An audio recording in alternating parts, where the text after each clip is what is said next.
వాణిజ్య పంటల్లో ప్రధానమైన పంట కొబ్బరి. ఆంధ్రప్రదేశ్లో కోస్తా ఆంధ్ర ప్రాంతాల్లో కొబ్బరి సాగు ఎక్కువగా ఉంటుంది. శ్రీకాకుళం జిల్లాలో ఉద్దాన ప్రాంతంతో పాటుగా జిల్లాలో పలు మండలాల్లో కొబ్బరిని ప్రధాన పంటగా సాగు చేస్తున్నారు. కొబ్బరి తోటలను ఈ మధ్యకాలంలో రకరకాల పురుగులు ఆశిస్తూ సరైన దిగుబడి లేదని రైతులు వాపోతున్నారు. ఉద్దానం ప్రాంతానికి సిక్కోలు జిల్లా కోనసీమగా మంచి గుర్తింపు ఉంది.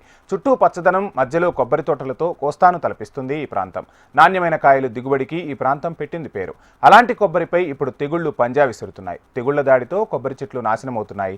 పచ్చని కొమ్మలు ఎండిపోతున్నాయి. ఫలితంగా దిగుబడి తగ్గి రైతులు తీవ్రంగా నష్టపోతున్నారు.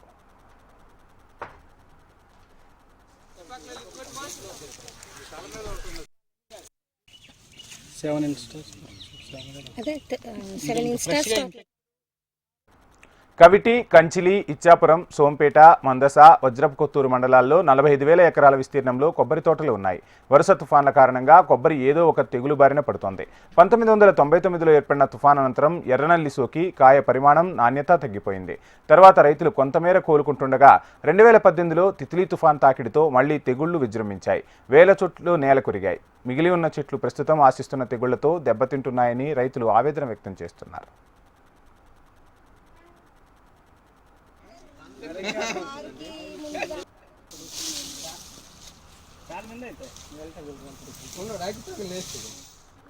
ముఖ్యంగా కవిటి, కంచిలి మండలాల్లో కొబ్బరి పంటను తెల్లదోమ నాశనం చేస్తుంది. ఉదయం పూట తోటల్లోకి వెళితే తెల్లదోమ విజృంభణ అధికంగా ఉంటుంది. పచ్చని కొబ్బరి కొమ్మలకు దిగువ భాగంలో గూడు కట్టుకుని ఉంటున్నాయి తెల్లదోమలు.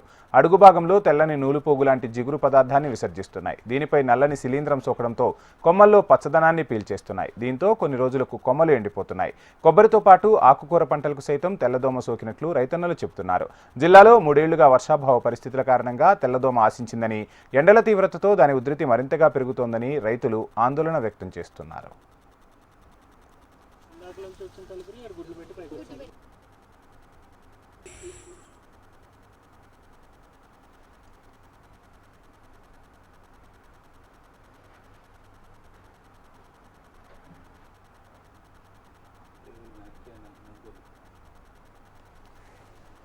సంవత్సరం దాటిన తర్వాత కొబ్బరి మొక్కకు ముందు కంటికి కనిపించిన నల్ల పురుగు, ముక్కు పురుగు అనేది ఒకటి చేరుతుంది.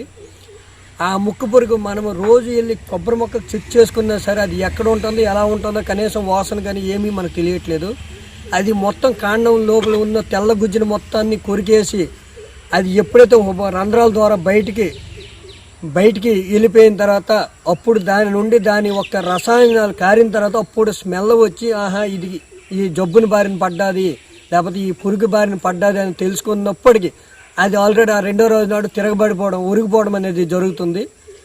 అక్కడితో మేము కాసుకుని మొక్క దశ నుండి 3 సంవత్సరాలు 4 సంవత్సరాలు కష్టపడి పెంచుకుని తయారు చేద్దాం, చెట్టు తయారు చేద్దామని మా నిరాశగా మిగిలిపోతుంది. వచ్చి పూర్తిగా నాశనం చేసేసి ఈరోజు మాకు సుమారు ఒక రైతుకి 50 పనాలు అంటే పనం అంటే 80 కాయలండి. 50 పనాలు పడే రైతుకి ఈరోజు 2 పనాలు పడ్డం ఈరోజు గగనంగా మారింది.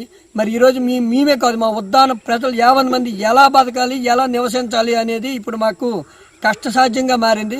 మరి ఏదైనా మాకు ప్రభుత్వము ఏమైనా మాకు దయ చూపుతుంది, మాకేమైనా 4 దారులు చూపిస్తాయి అంటే ఈరోజు ఏ ప్రభుత్వం కూడాను మాకు ఈరోజు దారి చూపించిన పరిస్థితి అంటే మా ఉద్దానాన్ని పట్టించుకోకపోయినా ప్రభుత్వాలు ఈరోజు మాకు తయారయ్యాయి.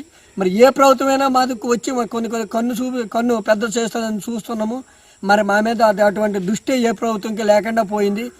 మరి మేము బతకల్లా లేకపోతే ఇంకేం అవ్వాలనేది మాకే అర్థం కాకుండా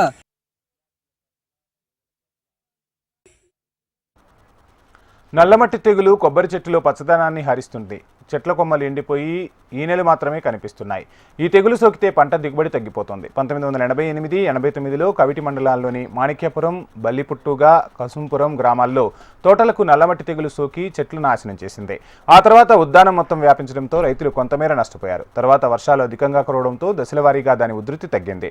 ప్రస్తుతం కంచిలి మండలంలోని శ్రీరామపురం, ముఖరాంపురం, కొజ్జీరియా, సాలినపుట్టుగా తదితర గ్రామాల్లోని కొబ్బరి తోటలకు నల్లమట్టి తెగులు ఆశించడంతో రైతన్నలు తీవ్ర ఆందోళన వ్యక్తం చేస్తున్నారు. కొబ్బరి అంటే మాకు చాలా అనుకూలంగా ఉండేది. ఇప్పుడు జబ్బులు వచ్చి చెట్లలో పరువులు ఉండట్లేదు. ఆ జబ్బుల వల్ల పిందులు రాలిపోవడం, మాకు సరైన పెట్టుబడికి తగ్గట్టు కూడా రావట్లేదు. ప్లస్ ఇంకో ఏమవుతుందంటే ఈ దళారులు ఇక్కడ రాజమండ్రి అటు సైడ్ కనకాపల్లి అటు సైడ్ కాయ తెచ్చి ఇక్కడ ఆ కాయ వేసి ఈ కాయకు కూడా ఈ ఉండే కాయకు కూడా మార్కెట్ లేక ఈ కాయలకు కూడా ఎవరు విలువ లేకుండా చేయిస్తారు. ఈ దళారులు మొత్తం దళారులు ఎక్కడికి వెళ్ళా మన దగ్గర 12 రూపాయలకు కొనడము అలా 20 రూపాయలకు అమ్ముకోవడము ఇలాగే జరుగుతుంది. సరైన గిట్టుబాటు కూడా లేదు. లాస్ట్కి వ్యవసాయం కూడా చేయకూడదు అనిపించేస్తుంది. ఇది లాస్ట్కి ఇడిసిపెట్టి ఇంకెక్కడికో వెళ్ళిపోయి ఏదో ఉపాధి చేసుకోవాలనిలాగా ఈ వ్యవసాయం అయిపోయింది. కొబ్బరి రైతులను భయపెడుతున్న మరో తెగులు కాండం తొలుచు పురుగు. చెట్టు కాండాన్ని తొలిచి తీయని పదార్థాన్ని తినివేసే కొమ్ము ఎర్రముక్కు పురుగుల ఉధృతి ప్రస్తుతం అధికంగా ఉంది. మొక్క పెరిగే దశలోనే కాండంపై నుంచి ఆశించి లోపలి భాగాన్ని తినేస్తాయి. ఎన్ని జాగ్రత్తలు తీసుకున్నా ఈ పురుగుల నివారణ సాధ్యం కావడం లేదని రైతులు చెబుతున్నారు. కొబ్బరి మొక్క నాటిన నుంచి 10 ఏళ్లు దాటితే కానీ పంట దిగుబడి రాదు. అయితే ఈ ప్రాంత ఇసుక నేళ్లు కావడంతో ఈ పురుగులు ఇసుకలోనే గోతులు చేసుకుని ఉంటున్నాయి. ఒక మొక్క నుంచి మరొక మొక్కకు ఆశించి నాశనం చేస్తున్నాయి. దీంతో మొక్కల సంరక్షణ భారంగా మారిందని రైతులు వాపోతున్నారు. 5 నుండి 6 మనుషులు వస్తారండి. వాళ్ళకి కూళ్ళు ఇస్తూ ఇప్పుడు మేము దింపు చేయాలంటే వాళ్ళ కూలి డబ్బులు కూడా సరిపోవట్లేదండి. అంటే ఇప్పుడు ఉద్దానం అంత అద్దానంగా తయారైందండి. ఇప్పుడు ఎర్రనల్లి అని తెల్లదోమ అని వచ్చింది సారు. ఈ తెల్లదోమ వచ్చిన తర్వాత కొబ్బరి పంట బాగా తగ్గిపోయింది సారు. ఆ కొబ్బరి కాయలు కూడా ఆ తెల్లదోమ తిని కింద రాలిపోతున్నాయి సారు. సగంలో అంటే పిండిల్లోనే రాలిపోతున్నాయి. కాబట్టి దిగుబడి బాగా తగ్గిపోయిందండి. మరి దీనికి పరిష్కార మార్గం ఏదో మీరు చూపిస్తారని మేము అనుకుంటున్నామండి. అయితే ఇంతకు ముందు ప్రభుత్వాలు నుండి మాకు కొబ్బరి బోర్డు ఈ నియోజకవర్గంలో పెడతామన్నారండి.